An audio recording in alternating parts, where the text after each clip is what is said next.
जय बोलिए देवाधिदेव 1008 श्री पार्श्वनाथ भगवान की। वर्तमान शासन नायक वर्धमान महावीर स्वामी भगवान की। परम पूज्य श्रवण कुल तिलक संत श्रोमणी आचार्य भगवान श्री विद्यासागर जी महाराज की। वर्तमान आचार्य श्री समय सागर जी महाराज की। परम पूज्य गुणायतन प्रणेता प्रखर वक्ता भावना योग प्रवर्तक गुरुवर श्री प्रमाण सागर जी महाराज की। परम पूज्य मुनिवर श्री निर्वेक सागर जी विमल सागर जी महाराज की। समस्त मुनि संघ की। शंका समाधान के आज के इस सत्र में आप सभी का हार्दिक अभिनंदन। इससे पूर्व कि हम आज के सत्र को प्रारंभ करें, चलते हैं गुरु चरणों में, होते हैं प्रणत इस भाव से कि हमारा जीवन भी बन सके समुन्नत।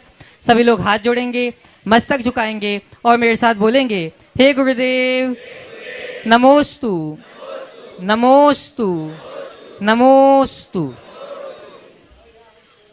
बासा में संतों का संगम, निकल रही है मधुरिम सरगम। धर्मामृत के अभिषिंचन से धुले जा रहे सबके हैं गम। बंधुओं, परम पूज्य गुरुदेव का बासा में आज पूज्य मुनिवर श्री विमल सागर जी महाराज सत्संग के साथ द्वितीय प्रवास चल रहा है और वहीं पर पार्श्ववर्ती गड़ाकोटा को भी आस है कि परम पूज्य गुरुदेव की वहां भी कृपा होगी, उन सबको भी लाभ मिलेगा। तो परम पूज्य गुरुदेव कल की आहारचर्या उस दिशा में कुमेरिया परसूरिया के स्कूल में होगी, आप सभी लोग वहां पे लाभ ले सकते हैं।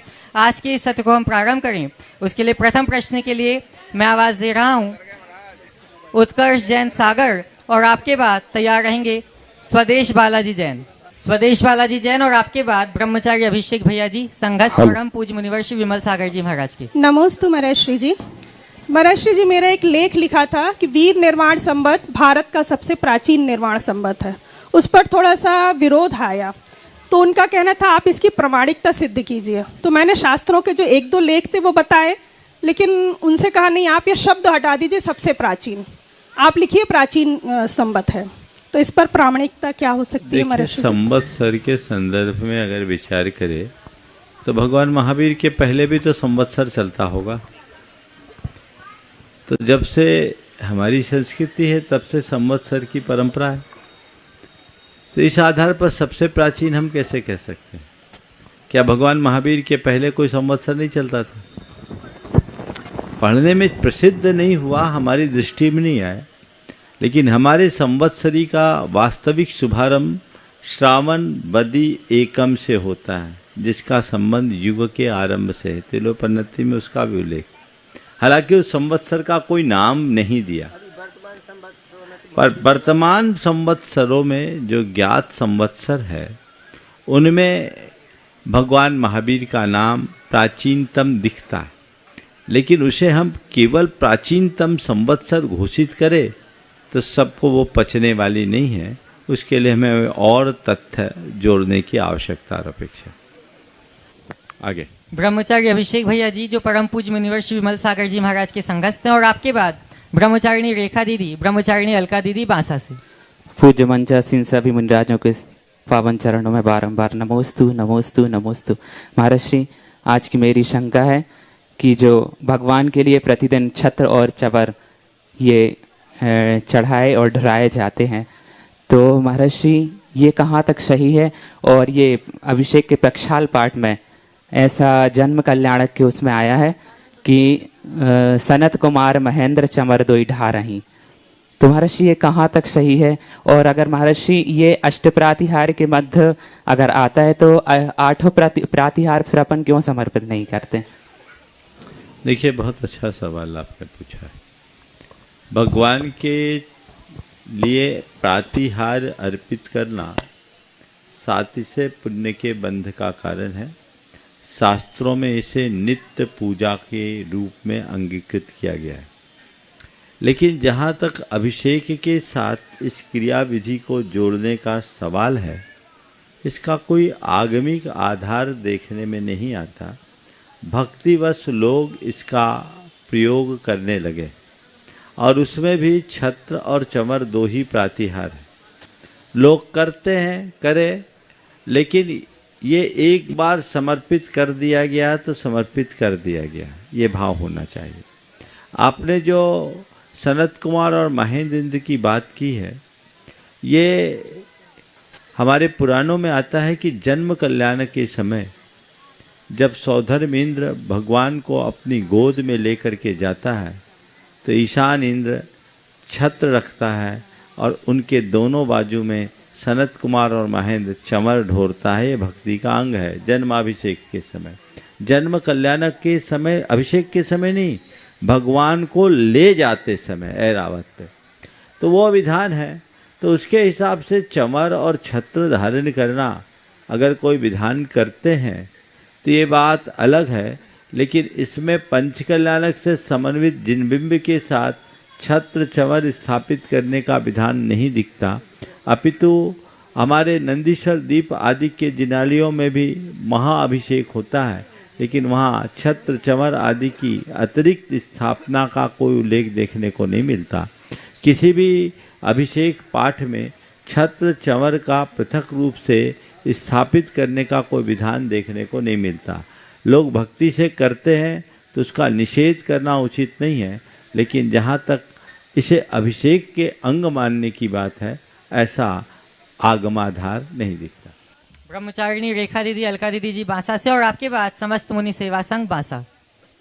परम पूज्य मुनिवर के चरणों में बारंबार नमोस्तु नमोस्तु नमोस्तु।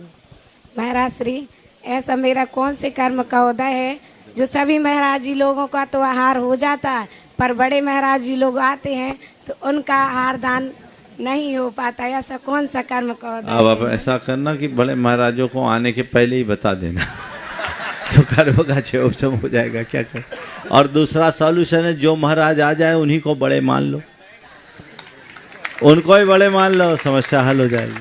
चलो समस्त मुनि महाराजों के, समस्त मुनि सेवा संघ बांसा। एक सवाल और, हाँ बोलो। समस्त मुनि महाराजों के चरणों में बारंबार नमोस्तु नमोस्तु नमोस्तु।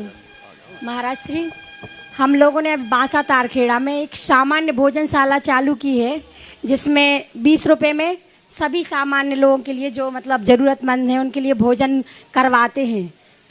तो महाराज श्री, उसमें हम लोगों का दान भी होता है, कुछ उनका कुछ वहाँ पे होता, तो ऐसा दान हम लोगों का किस कोटि में आएगा या हम लोगों को किस रूप में करना चाहिए? देखिए, अन्नदान है, आहार दान है, साधर्मी वात्सल्य का द्योतक है। इस तरह की व्यवस्थाएं यदि होती है तो बहुत उत्तम बात है। समाजों में इसकी बहुत ज़रूरत भी है, बल्कि मैंने पहले भी कहा था हर गांव शहर में ये होना चाहिए। इससे घरों की व्यवस्थाएं व्यवस्थित होगी। हमारा भिंडर में प्रवास था, वहाँ लोगों ने चालू किया और उसके बाद उन्होंने अनुभव बताए, उससे प्रेरित होकर मैंने इस पर प्रेरणा देना शुरू कर दिया। उन्होंने अनुभव बताया कि महाराज जी, घर के बहुत सारे ऐसे बड़े बुजुर्ग हैं जिनके घर में कोई खाना बनाने वाला नहीं, आज हम उनको भोजन उपलब्ध कराते हैं, बेटे बहू बाहर रहने लगे हैं, तो क्या हो। दूसरा, 3 दिनों की अशुद्धियाँ जब होती हैं तो उसमें भी घर में अव्यवस्थाएं होती है, तो उन लोगों को भी बड़ा आधार बनता है। तो ये एक छोटी सी पहल है, पर परिणाम बहुत अच्छा है। इसकी शुरुआत हर शहर में होना चाहिए, हर गांव में होना चाहिए, और मंदिरों में इसके लिए एक व्यवस्था बना देनी चाहिए, ताकि कोई बाहर आगंतुक हो और स्थानीय व्यक्ति को इस समस्या से मुक्ति मिल सके। नमोस्तु महाराज। मुनि सेवा संघ बांसा, और आपके बाद डॉक्टर आशीष अभिषेक जी जैन दमोह से। मंच पर मंचासीन समस्त मुनि संघ के लिए मुनि सेवा संघ के चरणों में त्रिबार नमोस्तु नमोस्तु नमोस्तु।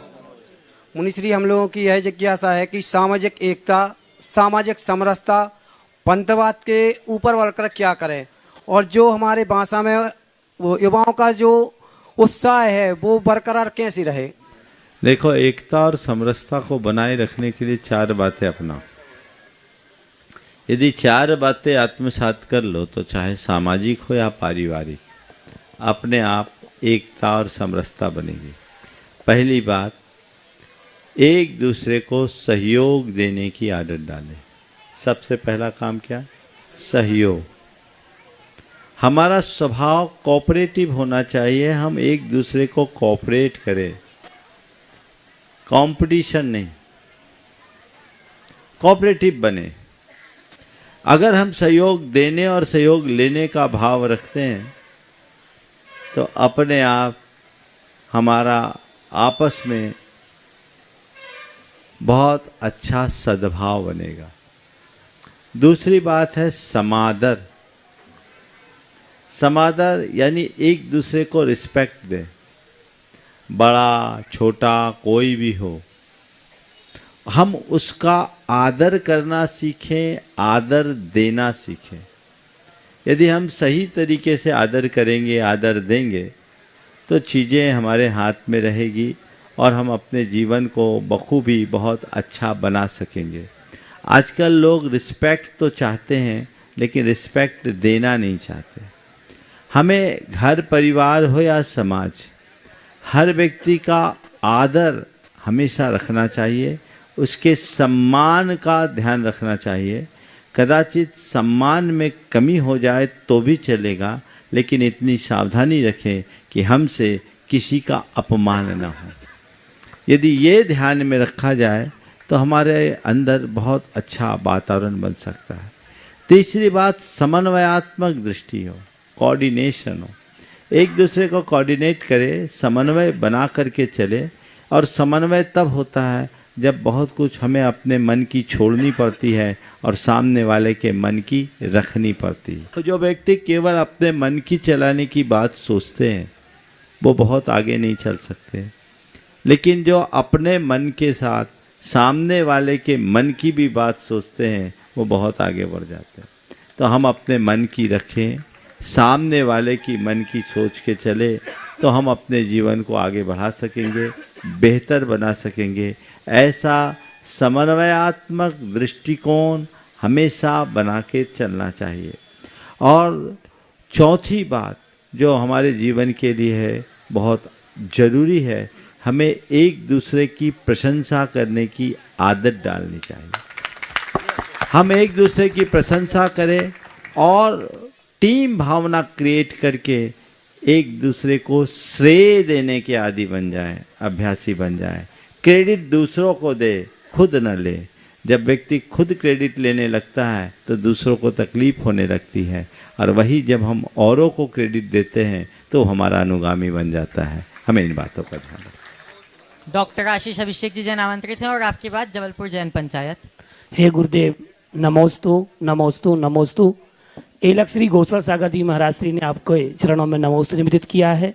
गुरुदेव, प्रश्न करूं उसके पूर्व, हम दोनों भाइयों ने 7 वर्ष खंडगिरी उदयगिरी तीर्थक्षेत्र पर रह करके आना जाना करके भारत के जैन सम्राट महामेघवाहन खारबेल और खंडगिरी तीर्थ, इस पर एक पुस्तक लिखी। गुरुदेव, वो पुस्तक हम आपके कर कमलों में सादर समर्पित करना चाहते हैं। और एक जैन विवाह पद्धति और जैन श्रावक विधि, इस पर अभी कार्य कर रहे हैं। उसके लिए अभी पूज्य विमल सागर जी महाराज जी से भी चर्चा हुई थी बिहार के दौरान, और आपसे भी हम आशीर्वाद चाहते हैं कि इस पद्धति में जो भी अभी हम लोगों ने लिखा है उसमें शोधन परिशोधन जो भी आवश्यकता है वह आप हमें मार्गदर्शित अवश्य करें, क्योंकि आज वर्तमान की जो आवश्यकता है उस आवश्यकता को देखते हुए हम इस विधि को लिखने का कार्य कर रहे हैं। गुरुदेव, हमारा प्रश्न है कि श्रमण और श्रावक दोनों मोक्ष रथ के पहिए हैं। श्रमणचर्या को आप जैसे उत्कृष्ट साधु प्रमाण हैं, परंतु श्रावक धर्म में पाणिग्रहण संस्कार की आप व्याख्या करें। विवाह विधि में लोग उपहास, भंड नृत्य, गीत संगीत आदि करते हैं, और ये सभी क्रियाएं आजकल मंदिर के अंदर से भी होने लगी हैं। कृपया कर आप हमें मार्गदर्शित करें। हे स्वामी जी, नमोस्तु नमोस्तु। और गुरुदेव, ज्योतिष सूत्र नामक ग्रंथ भी लिख रहे हैं महाराज हम लोग, तो आप हमें आशीर्वाद प्रदान करें। और गुरुदेव, पहले हम आपको कर कमलों में यह पुस्तक ग्रंथ समर्पित करना चाहते हैं।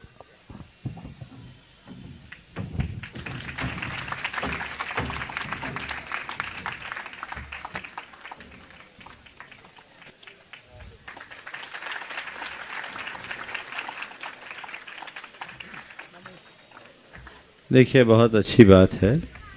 सबसे पहले तो मैं इस कृति के लिए आशीर्वाद दूंगा, यद्यपि मैंने इसका आलोढ़न नहीं किया, पर इन दोनों की विद्वत्ता और शैली से प्रभावित होकर मैं कह सकता हूं कि ये कृति निश्चित एक अच्छी कृति होगी। दोनों बहुत अध्यवसायी, लगनशील विद्वान हैं, और ये काम कर रहे हैं। आपने जो सवाल किया बड़ा समसामयिक सवाल है। एक बार एक विद्वान जो किसी यूनिवर्सिटी के वाइस चांसलर थे, उन्होंने बोलते बोलते एक बहुत बड़ी बात कही।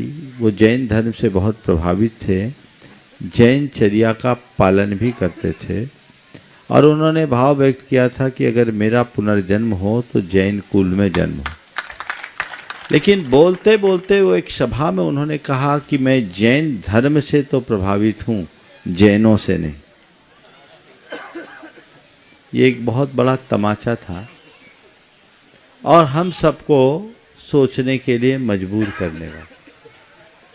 जैन धर्म इतना उत्तम धर्म है तो क्या उतनी उत्तमता के साथ जैन धर्म के अनुयायी जैन धर्म का पालन कर रहे हैं, जिससे लोगों के ऊपर एक अमिट छाप पड़े। एक सज्जन ने चर्चा में कहा कि महाराज, मेरे एक मित्र हैं, वो पेशे से एडवोकेट थे और सुप्रीम कोर्ट में प्रैक्टिस करते थे।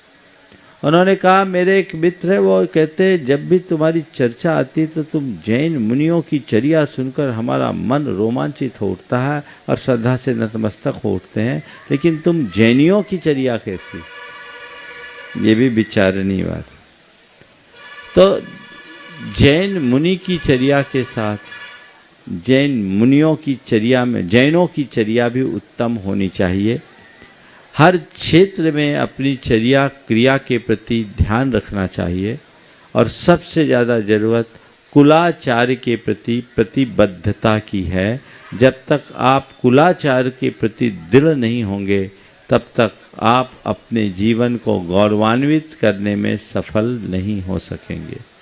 जहाँ कुलाचार पलता है वहाँ दुराचार दूर हो जाता है। तो मैं सबसे पहली बात कहूँगा कि सभी को अपने कुलाचार के प्रति दृढ़ता रखनी चाहिए। आपने विवाह विधि की बात की। एक जैन श्रावक गृहस्थ आश्रम में प्रवेश करता है तो पानी ग्रहण संस्कार विधि से संस्कारित होकर करता है। पानी ग्रहण संस्कार आप सबके जीवन का एक मांगलिक संस्कार है और ऐसे संस्कार में बड़ा मंगलमय वातावरण होना चाहिए। हमारे शास्त्रों में लिखा है कि विवाह के संस्कार को अत्यंत विशुद्धि और पवित्रता के साथ संपन्न करना चाहिए और वह क्वचित पुण्याश्रमे सिद्ध प्रतिमा साक्षी के लिखा है। और आप लोग विवाह में बड़ा आडंबर करते हैं, खर्चे भी करते हैं, अनेक प्रकार के प्रदर्शन पूर्ण कार्य भी करते हैं, लेकिन विवाह विधि की जो सबसे महत्वपूर्ण क्रिया है पानी ग्रहण संस्कार, उसमें सबसे ज़्यादा उपहास और फूहड़पन देखने को मिलता है। हमारे शास्त्रों के अनुसार तो सिद्ध प्रतिमा की साक्षी में करना चाहिए, आपने उसकी जगह यंत्र रख लिया, एक बीच का रास्ता निकाल लिया सिद्ध यंत्र, तो भी उसकी साक्षी में तो विनय होना ही चाहिए। अगर अविनय है तो ये महा असाधना है और इससे महान पाप के भागी होंगे, इसलिए इनका ध्यान रखना चाहिए। मैं झारखंड में था, एक स्थान पर हमारा अचानक प्रवास हुआ, छोटा सा गांव था और वहाँ की धर्मशाला में उस दिन विवाह था और गांव में तो सब मिलजुल के रहते हैं। वो विवाह एक साहू परिवार का था, जैन नहीं थे। लोगों को लगा, हमने भी सोचा आज तो विवाह है, शोर शराबे में रात निकालनी होगी, गर्मी का समय है, पर उपाय नहीं था, हमें वहाँ रुकना था। हम लोग ऊपर थे, नीचे विवाह मंडप था, विवाह हुआ। मैं उस पूरी विवाह की प्रक्रिया को देखकर आश्चर्यचकित रह गया। उनके उस विवाह में जो मूल पानी ग्रहण का संस्कार था वो इस रीति से संपन्न हुआ जैसे आप लोग कोई विधान करते हो, और सारे लोग उसमें सम्मिलित, कोई शोर नहीं, कोई फुहड़पन नहीं। उस समय सारे बाराती उसमें थे और घराती तो थे ही। आप लोग कहाँ जा रहे हैं? जिसके लिए आप जाते हो विवाह में, वहीं से गोल हो जाते हो। व्यवस्थाएं बदलनी चाहिए। उसमें बहुत विशुद्धि की जरूरत है, वो एक संस्कार है, ये गृहस्थ धर्म की दीक्षा विधि है। अग्नि की साक्षी में आप ये काम करते हो। तो किसी के विवाह में सम्मिलित होने को जाओ तो हाँ, किसी के विवाह में सम्मिलित होने के लिए जाओ तो रात्रि में विवाह हो तो जाओ ही मत। और आप विद्वानों से कहता हूं कराओ मत। कोई बोले तो कराते भी नहीं हो गए, कराओ मत, वो भी असाधना है। बहुत पंडित हैं, कोई नहीं कराते, कुछ हो जाते मिल जाते उनको, तो वैसे ही मिलते पंडित भी। और जाओ मत। और दिन में विवाह हो, आप और किसी कार्यक्रम अटेंड करो या ना करो, आप रिसेप्शन को अटेंड करो या मत करो, पर उनके पानी ग्रहण संस्कार को बिल्कुल मत छोड़ो। उत्तम विधि ये है। उसमें मंगल भावना भाव, सद्भावना भाव, ताकि इस बंधन में बंधने वाली जोड़ी का दाम्पत्य मधुरता के साथ संपन्न। ऐसा सत्प्रयास सबको करना चाहिए। और यदि इनका अनुकरण सब लोग करने लगेंगे तो मैं समझता हूँ इसके दूरगामी परिणाम बहुत अच्छे होंगे। बंधुओं, आज गुरु चरणों में जबलपुर की जैन पंचायत अपने अध्यक्ष कैलाश चंद्र जी जैन के साथ यहाँ अपनी भावनाएं लेके समुपस्थित हुई है। मैं चाहूंगा कि वे अपनी बात रखें और उसके बाद प्रश्न। खड़े हो जाओ। जैन पंचायत सब अपने उपस्थित हो जाएं और आचार्य गुरुवर गुरुदेव श्री विद्यासागर जी महामुंडराज जी की जय। आचार्य श्री समय सागर जी महामुंडराज जी की जय। प्रमाण सागर जी महामुंडराज जी की जय। समस्त मुनि संघ की जय। गुरुवर, आज जबलपुर जैन समाज आपसे करबद्ध प्रार्थना करते हुए निवेदन करती है कि आपका चतुर्मास एवं आपके चरण जबलपुर जैन संस्कार धानी में पड़े एवं हम लोग सब पलक पावड़े बिछाकर आपकी गोर निहार रहे हैं कि हमें आपका शुभ आशीष मिले और यही हम लोगों को आपका चतुर्मास सानिध्य मिले, यही भावना बातें हैं। बहुत ये तो निवेदन है, सवाल तो है नहीं। और निवेदन बिल्कुल सबको करने का हक है और निवेदन पर हम लोग विचार भी करते हैं। बस इतना ही भावना भाव। जबलपुर वाले बहुत पुराने हैं, हमेशा श्रम किया है, प्रयास भी बहुत किया, भावनाएं भी भाई, लेकिन ये बात सच है कि चतुर्मास अभी तक हमारा जबलपुर में हो नहीं पाया है। इस अर्थ में देखा जाए तो ड्यूज तो पुराना है जी जी जी। लेकिन आप सबको पता है कि ये सब हमारे और आपके चाहने से नहीं होगा। ये तभी होगा जब आपका पुण्य प्रबल होगा।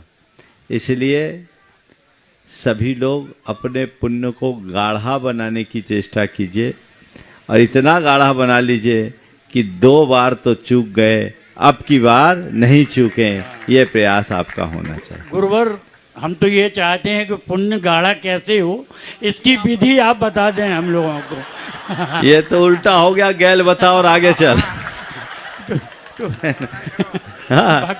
भक्तों को तो बस गुरुवर, हम तो इतनी बात जानते, दूध को गाढ़ा बनाने के लिए दूध को आप लोग रोज औटाते हो, तो अपने पुण्य को औटाना शुरू कर दो, अपने आप गाढ़ा हो जाएगा। नमोस्तु गुरुवर, नमोस्तु। उपस्थित होंगे आशीष जी जैन लालू, अध्यक्ष संगम कॉलोनी जबलपुर, और आपके बाद रायसेठ चंद्र कुमार जी। महाराज जी के चरणों में नमोस्तु नमोस्तु नमोस्तु। महाराज जी, हम लोग का एक मतलब ग्रुप है 45 साल, 40-45 के बीच में, तो हम लोग ऐसा क्या करें कि हम लोग भी धर्म ध्यान पर ज़्यादा और जोर दे सकें? बहुत अच्छा, 40-45 एज वाले का ग्रुप है, बहुत अच्छी बात है। अब यही अभी तुम लोगों को गृहस्थी के चरम का समय है और ये तय कर लो कि अब 45 से 50 तक होते होते हम धीरे धीरे गृहस्थी को समेटते हुए, व्यावसायिकता को समेटते हुए परमार्थिक कार्यों में अपने आप को लगाना शुरू करें, तो हम धीरे धीरे आगे बढ़ सकते हैं।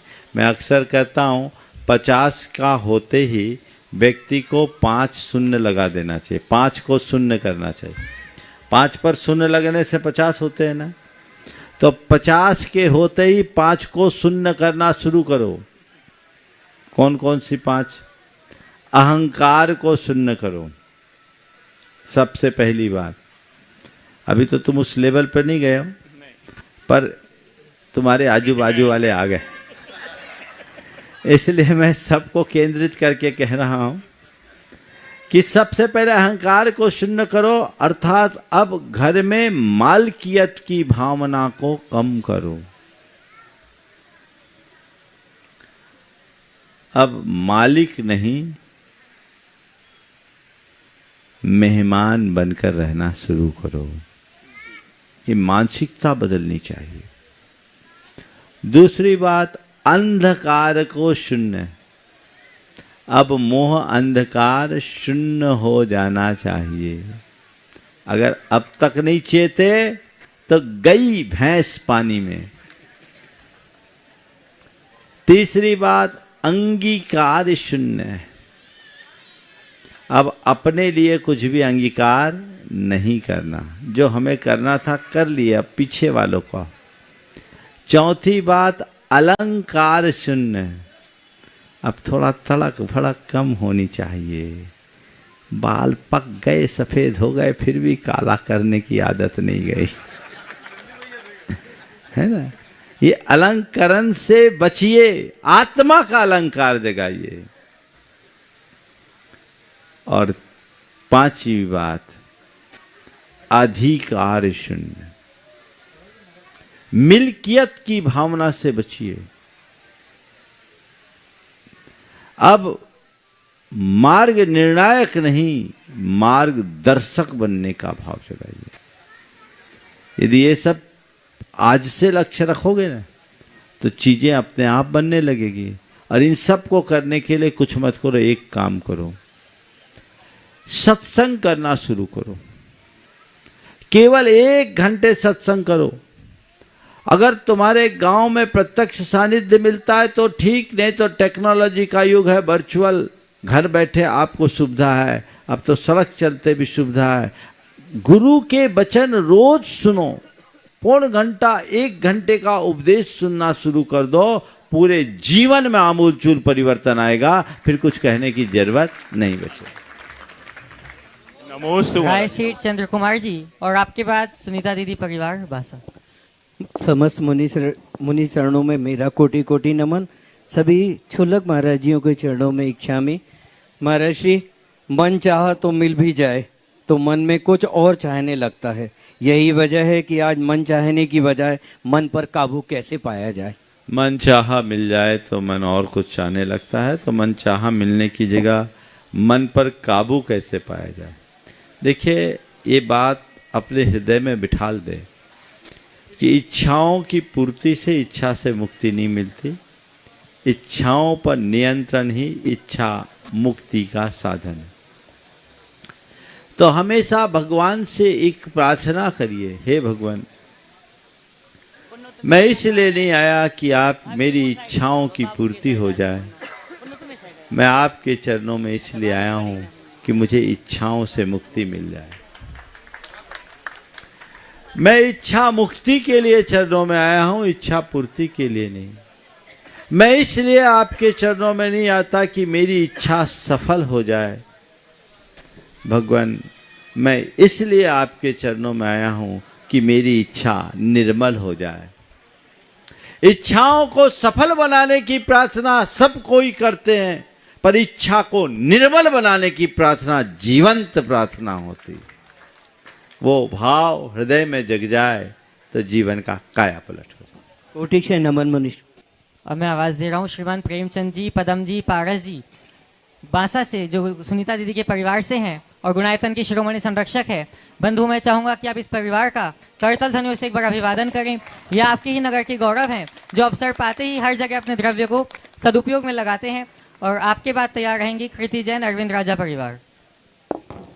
गुरुवर के चरणों में नमोस्तु नमोस्तु। सभी मुनराजों के चरणों में नमोस्तु। सभी छुल्लक जी के चरणों में इच्छा में। महाराज जी, हम अपने मन को, जैसे ये उत्सव आते हैं, ऐसे उत्सव को हम अपने मन का उत्सव कैसे बनाए रखें कि हीन भावना ना आए, तो हमें क्या करना चाहिए? देखिए, उत्सव की तरह मन का उत्सव कैसे बनाए कि हीन भावना ना आए, बहुत अच्छा सवाल। बस इसके लिए कुछ नहीं करना। उत्सवों के प्रति जैसी उमंग होती है, ऐसी जीवन के प्रति उमंग जगा लो, हर पल उत्सव बन जाएगा। हमारे साथ एक विडंबना है, 2-4 दिन के उत्सव के प्रति हम उमंग जगा लेते हैं, लेकिन जीवन के प्रति उमंग कम होती। हम रोज सुबह उठते हैं, एक नया दिन पाते हैं कि नहीं पाते हैं? सुबह उठते ही कई बार हमें ऐसी भी खबरें मिलती कि सामने वाला रात सोया और उठ नहीं पाया, सोया ही रह गया। हो सकता है कभी हमारा आपका भी ऐसा हो सकता है कि नहीं? सोए कि सोए ही रहे। लेकिन हम कितने सौभाग्यशाली कि सुबह उठते हैं, आंख खोलते हैं और हमें दुनिया देखने का सुअवसर मिलता है। ये सौभाग्य है कि नहीं? तो इस सौभाग्य के प्रति हमारे हृदय में उमंग और उल्लास होना चाहिए कि नहीं? ये जीवन की कितनी बड़ी उपलब्धि है। 2 रुपए की गिफ्ट देता है कोई तो तुम्हारे मन में, मुख में स्माइल आती है। तुम्हें जीवन का उपहार मिला है, प्रकृति ने दिया है, तुम उसका सत्कार करने में क्यों चूकते हो? उमंग जगाओ। मैं सुबह उठता हूं ना तो बहुत प्रसन्नता से भरता हूं और प्रभु परमात्मा को इस बात का धन्यवाद देता हूं कि हे प्रभु, आपकी कृपा से मुझे जीवन का ये नया दिन मिला। आपके चरणों में कोटि कोटि वंदन, कोटि कोटि आभार, और मुझे ऐसी शक्ति दे कि आज के दिन को मैं अच्छा दिन बना सकूं। अंतरंग में ऐसा भाव जगा लो तो हर पल उमंग होगी। बहुत बहुत आशीर्वाद। एक बार इस परिवार का जोरदार अभिनंदन करें। बासा का नाम पूरे दुनिया में फैलाने का श्रेय इस परिवार को है। हर काम में बढ़ चढ़ करके हिस्सा लेकर ये काम कर रहे हैं। ऐसी ही प्रेरणा सबको मिलते रहे। गुरुवर के चरणों में नमोस्तु। महाराज जी, आपका अनंत उपकार है कि आज जो कीर्ति मिल रही वो आपके मंच के कारण मिल रही। इसलिए एक बार हमारे नगर में हमने बहुत अथक प्रयास किया गुरुवर को बासा लाने में। सब लोग, जितना हमारा जैन समाज है, एक बार गड़गड़ाहट तालियों से अपन महाराज का सादर अभिनंदन वंदन करते हैं। और हमारे जितने मुनि संघ के बच्चे खड़े हैं, ये सुबह से इतने प्रयासरत है महाराज जी कि दीदी आप चलो महाराज जी के पास और शिक्षक मंडल विधान की आप कैसे भी हो अनुमति लो। हम लोग तन मन धन से पूरा मुनि संघ, बालिका संघ, महिला मंडल और समाज पूरा समर्पित है महाराज जी। आप जब भी टाइम दें, लेकिन एक बार हम लोगों को विधान बासा में हो। नमोस्तु। कृति जी अपना प्रश्न प्रस्तुत करेंगे और आपके बाद संजय मलैया जी गड़ाकोटा से गुणायतन ट्रस्टी। मंच पर विराजमान सभी मुनिराजों को मेरा नमोस्तु, छुल्लकों को इक्षामि। महाराज जी, हर साल जीवन का एक साल कम होते जा रहा है। हर साल जीवन का एक साल कम होता जा रहा है। हर साल हम पार्टी करके, ये करके बर्थडे मनाना, सेलिब्रेट करते हैं, लेकिन बर्थडे किस रूप में मनाना चाहिए हमारे जीवन काल में, और हमें समाज और परिवार के लिए बर्थडे पे क्या निश्चय करना चाहिए जिससे हमारा जीवन और अच्छा हो। आज इसका जन्मदिन है, वर्षगांठ है। मैं तो अक्सर करता हूँ, वर्षगांठ का मतलब है गांठ से एक वर्ष निकल जाना। आपने बिल्कुल सामयिक सवाल किया है कि हम अपने बर्थडे को किस तरह से सेलिब्रेट करें। मैं कहता हूँ बर्थडे तो कभी मनाए ही नहीं, मनाना है तो जन्म दिवस मनाए। बर्थडे तो व्यर्थ डे है। हमें अपनी संस्कृति के अनुरूप चलना चाहिए। हर व्यक्ति को अपने जन्मदिन के दिन जीवन को नए संकल्पों से जोड़ना चाहिए। और अंतरंग में, आप जैसे वयस्कों के लिए कह रहा हूँ, बच्चों के लिए नहीं, अंतरंग में वैराग्य की प्रेरणा जगनी चाहिए कि मेरा जीवन छोटा हो रहा है, मैंने अपने जीवन में 1 वर्ष और बिता दिया, अब मेरे पास समय कम है, काम अधिक, तो अब मुझे अपनी तत्परता दिखानी है और कम समय में ज़्यादा काम करने में सबसे पहले जो सबसे अधिक महत्वपूर्ण है वह मुझे करना। और जीवन में सबसे अधिक महत्वपूर्ण यदि कुछ है तो क्या है? अपने जीवन का कल्याण। गार्हस्थ्यिक, पारिवारिक, सामाजिक और अन्य सांसारिक दायित्वों को पूर्ण करने के साथ साथ स्वयं के प्रति स्वयं के उत्तरदायित्वों का निर्वाह करने के लिए संकल्पित होना चाहिए। ये बात ध्यान रखना, बाकी काम तो कोई दूसरा भी कर सकता है। तुम्हारे आगे पीछे होने पर तुम्हारे परिवार को और तुम्हारे सामाजिक दायित्वों को निभाने वाला कोई और खड़ा हो सकता है, लेकिन तुम्हारी आत्मा के कल्याण का दायित्व कोई दूसरा नहीं निभा सकता। उसके लिए तो हमें खुद को आगे आना होगा। इसलिए इस विषय पर गंभीरता से विचार करना चाहिए और अपने जीवन के लिए निर्धारित कार्यक्रमों में इस कार्यक्रम को प्रमुखता देना चाहिए। चलिए, संजय मलैया जी से पूर्व मैं चाहूंगा कि प्रकाश चंद जी जैन सूखी सिवनिया भोपाल से अपना प्रश्न प्रस्तुत दोनों करें। कर ले, संजय भी कर ले। नहीं, जल्दी। प्रकाश चंद जैन सूखी सिवनिया भोपाल।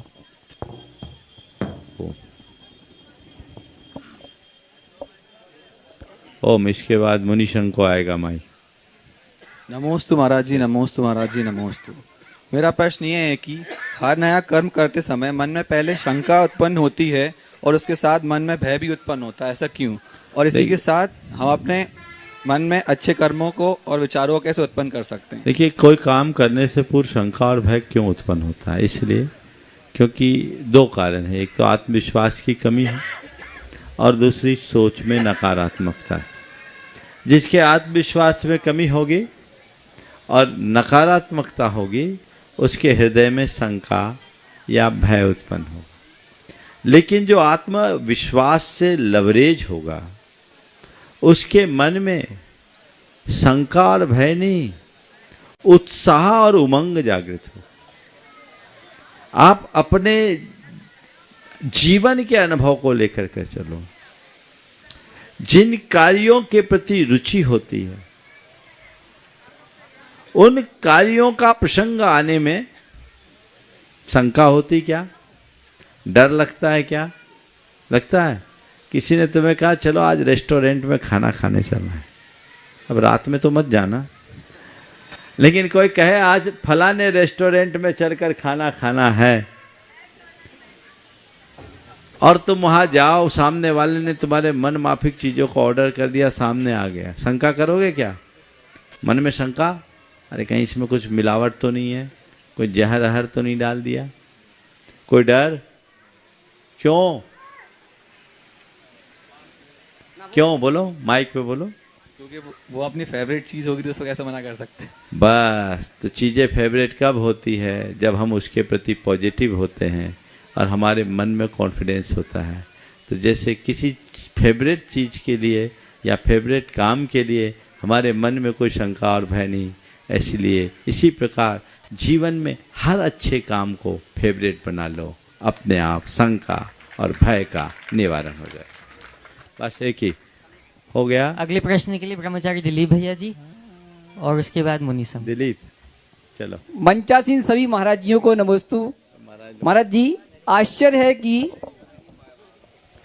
महाराज जी आश्चर्य है कि अनेक दुखों का वेदन करता हुआ जीव निर्भीक होकर सुख संवेदन के लिए स्वयं का अवलोकन क्यों नहीं करता? बिल्कुल सही बात कह रहे हैं कि स्वसंवेदन के लिए स्वयं का अवलोकन क्यों नहीं करता, क्योंकि उसे स्वयं का पता ही नहीं है। जब स्वयं का पता हो तो स्वसंवेदन करे और स्वसंवेदन करने का भाव हो तो स्वावलोकन करे। दुविधा है और इसके लिए तत्व ज्ञान की जरूरत। हाँ महाराज जी, चलते हैं मुनिसंघ के श्री चरणों में और सबसे पहले निवेदन करते हैं परम पूज्य मुनिवर श्री संधान सागर जी महाराज के चरणों में कि आपके माध्यम से हम सभी को समाधान का संधान प्राप्त हो। नमोस्तु महाराज। मुनिवर, आपने ये हुनर कहाँ से सीखा है? युद्ध किया नहीं और सबके दिलों को जीता है। आपके श्री चरणों में बांस से बांसुरी भी बनती है और ठटरी भी बंधती है, तो बांस से बांसुरी बनाने के कुछ टिप्स दे दें, समय तो बहुत कम है।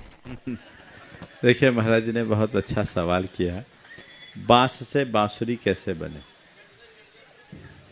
बांस से बांसुरी बन सकती है यदि दो गुणों को अपना लिया जाए। पहली बात, उसमें कोई गांठ ना हो, और दूसरी बात, उसमें जो छिद्र हो जिससे अंदर कोई विकार ना हो, फूंक मारी जाए विकार बाहर निकल जाए। हमारा जीवन भी बांसुरी की भांति बन सकता है। एक बार श्री कृष्ण से किसी ने पूछा, गोपियों ने पूछा कि हमसे ज्यादा प्रेम आपको बांसुरी से क्यों? श्री कृष्ण, क्या हम इससे भी गए भी थे? बोले नहीं, इसकी 3 विशेषता है। बोले क्या? बोले देखो, अब 4 ही बना देता हूँ, 4 होगा पूरा, 4 विशेषता। बोले क्या? बोले पहली तो इसमें कोई गांठ नहीं है, दूसरी बात बिना बुलाए बोलती नहीं है, तीसरी बात अपने अंदर कोई विकार नहीं रखती, जो बोल फूंक मारी जाए छेदों से बाहर निकाल देती, और चौथी बात जब बोलती है मीठा बोलती। यदि ये 4 गुण हमने अपने जीवन में प्रकट कर लिए तो तय मानिए हम भी बांसुरी बन गए। अब शंकाओं के अभाव के लिए और संतोष के सद्भाव के लिए भावपूर्ण निवेदन है परम पूज्य मुनिवर श्री भाव सागर जी महाराज के चरणों में। नमोस्तु महाराज जी।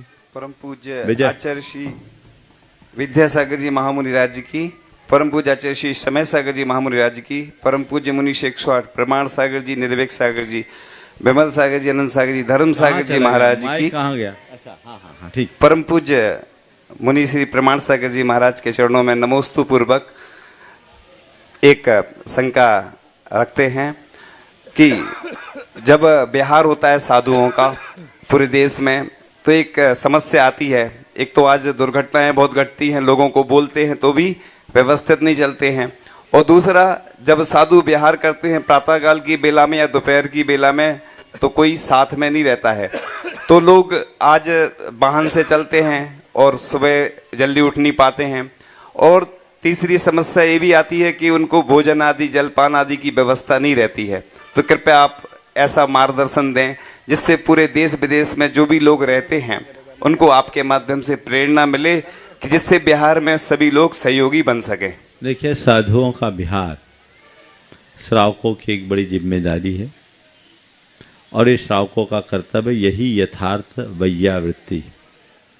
तो किसी भी गांव नगर में साधुओं का आगमन हो तो उनका बिहार निर्बाध हो, ये प्रयास आप लोगों को सुनिश्चित करना चाहिए। महाराज जी ये सवाल अपने लिए नहीं पूछ रहे, मैं तो जानता हूं कि ये लोग जहां जाते होंगे रेला चलता होगा, लेकिन सभी साधुओं के साथ एक सी स्थिति नहीं रहती। और ये बात भी सत्य है कि किसी को अपने पीछे चलाया नहीं जाता, लोग पीछे खुद आकर्षित होकर चलते हैं। हर साधु का अपना व्यक्तिगत प्रभाव और पुण्य होता है जिससे प्रेरित होकर लोग उनका अनुकरण करते।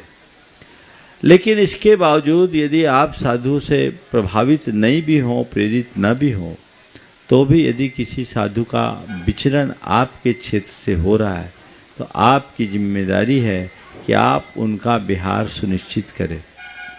इसका एक सॉल्यूशन तो मुझे ये दिखता है, हर गांव शहर में सब जैनी व्यापारी हैं, अपने प्रतिष्ठानों में एक आध ऐसे स्टाफ को रखे जो जरूरत पड़ने पर साधुओं का बिहार भी करा सके। इतनी बड़ी बड़ी समाज है, 10, 20, 25 परिवारों में ऐसा हो जाए, साल में 2-4 मौके आते हैं, आप उनको ये ड्यूटी लगा दो कि जा भी इनको महाराज को वहां तक छोड़ के आना तेरी जिम्मेदारी है। आप बिहार अच्छे से करा सकते हो कि नहीं? और इसमें कुछ नहीं लगेगा, ये करना ही चाहिए। जिनसे जुड़ाव होता है उनके पीछे तो सैलाब उमड़ता है, पर जिनसे संपर्क और परिचय नहीं होता उनके साथ कोई नहीं जाता।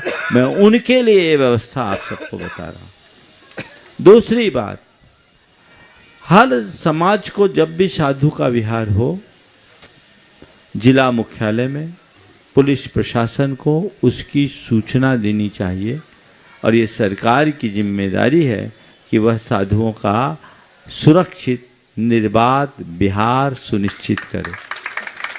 आप उनके कार्यक्रम को पहले से ले लीजिए, और पहले से लेकर उन्हें इसकी सूचना दीजिए, संबंधित थाने तक सूचना दीजिए, ताकि आवागमन के क्रम में किसी प्रकार की दुर्घटना को टाला जा सके। ये बहुत जरूरी है। तीसरी बात, जब कोई विहार कर रहा है तो आपको उनके भोजन पानी की व्यवस्था तो करनी ही पड़ेगी। उत्तम से उत्तम व्यवस्था करो, ऐसी व्यवस्था करो कि दोबारा बिहार की बात आए तो तुम्हारे घर के बच्चे तुरंत उमंग से दौड़ पड़े। ऐसे एक आध बार गया और कुछ नहीं मिला तो दोबारा बिहार के नाम से घबरा जाएगा। ये व्यवस्थाएं तो समाज को करनी ही चाहिए और समाज समर्थ है इस कार्य को करने में। इसके लिए पूर्ण गंभीरता से विचार होना चाहिए। मैं पूरे देश की जनता को ये संदेश महाराज श्री के प्रश्न के माध्यम से देना चाहता हूँ कि वे इस पर गंभीरता से विचार करें, अमल करें। यदि इसका अनुसरण सब ने कर लिया तो मुझे नहीं लगता कि किसी साधु को दुर्घटना का शिकार होना पड़ेगा, उनके साथ कोई दुर्घटना घटेगी और यही आप सबका परम धर्म है। निवेदन है परम पूज्य मुनिवर श्री अनंत सागर जी महाराज के श्री चरणों में कि आपके प्रश्न के माध्यम से हम सबको समाधान प्राप्त हो। नमोस्तु महाराज जी। महाराज श्री नमोस्तु। निगोदिया जीव एक श्वास में 18 बार जन्म और मरण करती है, पर ऐसा कैसा उनके अंदर भाव होता है, क्योंकि मन तो है नहीं, कि वह इस मनुष्य पर्याय में आ जाती है। ऐसा कैसा विशुद्धि आदि होती होगी? बहुत अच्छा सवाल महाराज श्री ने किया है।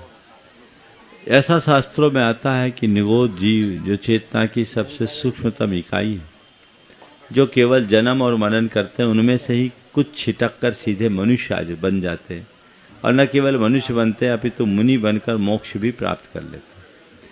आपने पूछा है कि वो कैसे करते हैं, इसका कोई स्पष्ट उल्लेख आगम में देखने को नहीं मिलता। बस इसे हम एक संयोग अथवा भवितव्य के रूप में जान सकते हैं। इसके अतिरिक्त इसका और कोई आगमिक समाधान नहीं दिखता। निवेदन है परम पूज्य मुनिवर श्री विमल सागर जी महाराज के श्री चरणों में कि आपका प्रश्न रूपी दीपक समाधान को प्रकाशित करे। नमोस्तु महाराज जी। मंचासीन ज्येष्ठ श्रेष्ठ युगल मुनिराजों के चरणों में मेरा बारंबार नमोस्तु नमोस्तु नमोस्तु। महाराज श्री, आज जो वर्तमान की शिक्षा है, यह शिक्षा यथार्थ रूप शिक्षा का नहीं ले रही है। एक बार आचार्य भगवंत ने सुनाया था कि जब मैं स्कूल जाता था उस समय जो सरस्वती थी उसको मैं अपने सिर पर रख करके ले जाता था।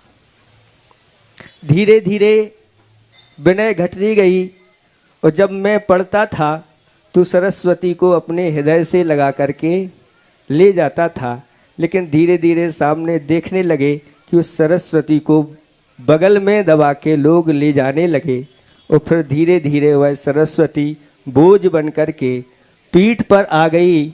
और अब बड़े पढ़े लिखे लोग होते हैं, उस सरस्वती को धीरे धीरे खिसका करके एक पिट्ठू बैग नीचे तक वह लटकता रहता है। ऐसी ये शिक्षा आज स्कूल कॉलेजों में चल रही है। महाराज श्री, इस शिक्षा के बारे में आप इन सब का जीवन प्रशस्त बनाएं और शिक्षार्थी का जीवन और शिक्षक का जीवन क्या हो, आप कृपया प्रकाश डालें। महाराज जी ने शिक्षा के संदर्भ में बहुत ही उत्तम बात उपस्थित की। ये बात सत्य है कि हमने शिक्षा के लिए पुस्तक, जिसे सरस्वती का प्रतीक माना जाता है, सिर से लेकर पीठ और पीठ से नीचे लटका करके जो चलने की प्रवृत्ति अपनाई, वो हमारे दृष्टिकोण का द्योतक है। इन सब की मूल वजह हमारे संस्कारों की हानि और एक बहुत बड़ा परिवर्तन आया है सोच में। प्रारंभिक दिनों में जब हम विद्यार्जन करते थे तो हमारे लिए एक वाक्य सिखाया जाता था, सा विद्या या विमुक्तये। वही विद्या है जो हमें बुराइयों से मुक्ति दिलाए। अब उसका स्थान अर्थकरी विद्या ने ले लिया। और जब हम हर बात को पूरी तरह अर्थकरी दृष्टि से देखना शुरू करते हैं तो उसमें प्रोफेशनलिज्म आ जाता है, व्यावसायिकता जुड़ गई। शिक्षा एक अध्यवसाय है, पर आज उसने एक व्यवसाय का रूप धारण कर लिया। सारी विकृति की मूल जड़ यही है। इसलिए लोगों का ज्ञान तो बढ़ रहा है, लेकिन संस्कार दिनों दिन क्षीण हो रहे हैं। यही वजह है कि आज के पढ़े लिखे लोग संगीन अपराधों में सम्मिलित होने लगे हैं। ये पुरानी उक्ति को चरितार्थ कर रहे हैं जो हमने गुरु मुख से ही सुनी। ये साक्षरा तयेव विपर्येन राक्षसा भवन्ति। अगर मनुष्य संस्कार विहीन हो जाता है तो उसकी प्रवृत्ति आसुरी बन जाती है, वो साक्षर भी राक्षस बन जाते हैं। इसलिए हमें संस्कारों को मूल्य और महत्व देना चाहिए। जब तक हम उसकी तरफ दृष्टि नहीं डालेंगे तब तक कुछ नहीं होगा। महाराज जी ने शिक्षक और शिक्षार्थी के विषय में प्रकाश डालने का निवेदन किया। शिक्षक कौन है? जो किताब पढ़ाए वो शिक्षक नहीं। शिक्षक वह है जो जीवन को बेहतर बनाने की सीख दे। एक आदर्श शिक्षक वही है। पुराने समय के जो शिक्षक होते थे वो ऐसी ही बातें सिखाते थे और बातचीत में भी बड़े बड़े संस्कार दे डालते थे, बड़ी बड़ी बातें कर देते थे। मुझे याद आ रहा है, जब मैं पढ़ता था तो एक दिन चर्चा में बात आई और उन्होंने बोला, ये बताओ 3 और 2 5 ही क्यों होते हैं? 4 या 6 क्यों नहीं होते? आपसे कोई ये सवाल करे तो क्या उत्तर होगा? 3 2 5 ही होते, इसलिए 5 होते हैं। जब ये सवाल किया गया तो अंत में उन्होंने बताया कि देखो मैं इसका रहस्य बताता हूं। बोले क्या? किसी को देते समय 4 न दे दो और किसी से लेते समय 6 न ले लो, इसलिए 3 और 2 5 होते हैं। कितना बड़ा बोध उन्होंने दे दिया। भारत और भारतीयता के दर्शन यदि होते हैं तो गांवों में ही होते हैं। शहरों का जनजीवन अनेक प्रकार की कृत्रिमता और जटिलताओं से घिरा होता है। भाषा में कम नहीं हुए, बता रहे कि भाषा में कम नहीं हुए। वर्तमान परिस्थितियों में कुछ चीजें बदली है जिनके कारण लोगों का गांव से शहरों की ओर बहुत तेजी से पलायन होने लगा है। और अब शहरों में भी छोटे मझोले शहर को तो लोग पसंद ही नहीं करते। महानगरों की ओर रुझान बहुत तेजी से बढ़ रहा है और वह देखने में लुभावना है पर जीने में आनंददायी नहीं। आज किसी छोटे मझोले शहर अथवा कस्बे में जिनका 5-5 10-10 हजार वर्ग फुट का अपना घर है, वहाँ न रह कर के मुंबई, पूना, दिल्ली और हैदराबाद जैसे महानगरों में 500 स्क्वायर फुट की खोली में रहने को लोग राजी हैं। जहाँ घुटन भरी जिंदगी है, जहाँ का इंफ्रास्ट्रक्चर इतने भीड़ के लायक नहीं है, अच्छा खासा व्यवसाय, अच्छा खासा कारोबार जिसमें बहुत अच्छे लाभ की संभावना है, उसे छोड़कर कुछ रुपयों के पैकेज के पीछे, मल्टीनेशनल कंपनीज के पीछे भाग रहे हैं। ये चीज़ें ठीक नहीं। और फिर धीरे धीरे कृत्रिमताएं बढ़ती। हमने तो बुंदेलखंड के एक शहर के विषय में कहावत सुनी, किसी गांव में जाओ तो आपका आत्मीय स्वागत होता है। मैं एक प्रसंग सुना देना चाहता हूँ। 1994 में हमारा इधर से बिहार हुआ और हम लोग रहली से बिहार किए। बाजार का दिन था, 1 बजे पीछे से निकल गए। जाना था रहली से मोकलपुर। बताया 20 किलोमीटर। हम लोगों ने कहा 5 बजे तक पहुंच जाएंगे। हम लोग चले, श्रावकों को पता ही नहीं लगा महाराज का बिहार। ये लोग अपने बाजार में लगे रहे। 2-3 लोग हमारे साथ थे और हम लोग अपनी मस्ती में निकल गए। 16 किलोमीटर 17 किलोमीटर चलने के बाद बोला, महाराज जी मोकलपुर यहाँ से है और उस समय बज गए थे 5 और इस जगह से पूरा जंगल है, 6 किलोमीटर की दूरी और है, रात हो जाएगी, अब कहाँ रुके? तो बोले थोड़े आगे 1.5 किलोमीटर है महाराज, बड़ौदा स्वामी, वहाँ रुक जाए।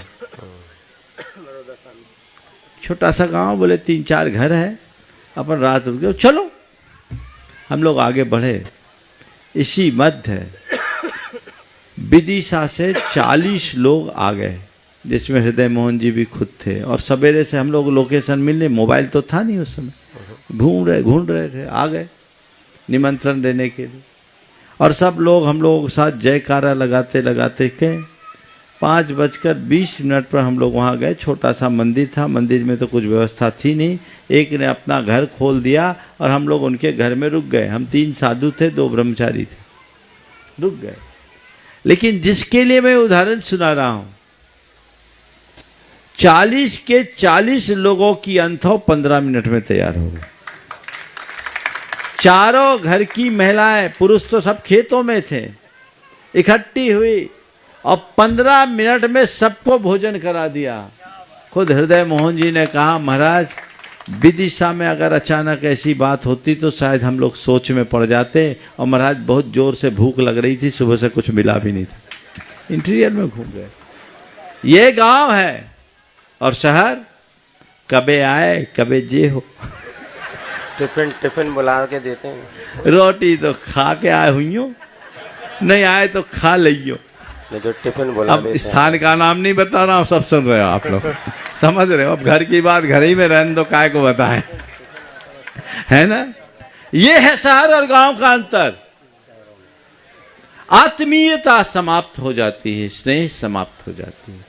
प्रेम, परस्परता, आत्मीयता और सहजीवन का भाव अगर देखना है, उसका मूर्त रूप देखना है, तो आज भी केवल और केवल गांव में दिखाई पड़ता है, शहरों में नहीं। इसलिए हम उसे वरीयता दें और अपने जीवन को तदन रूप आगे बढ़ाएं। समय आप सबका हो गया यहीं पर विराम। बोलिए परम पूज्य आचार्य गुरुवर श्री विद्यासागर।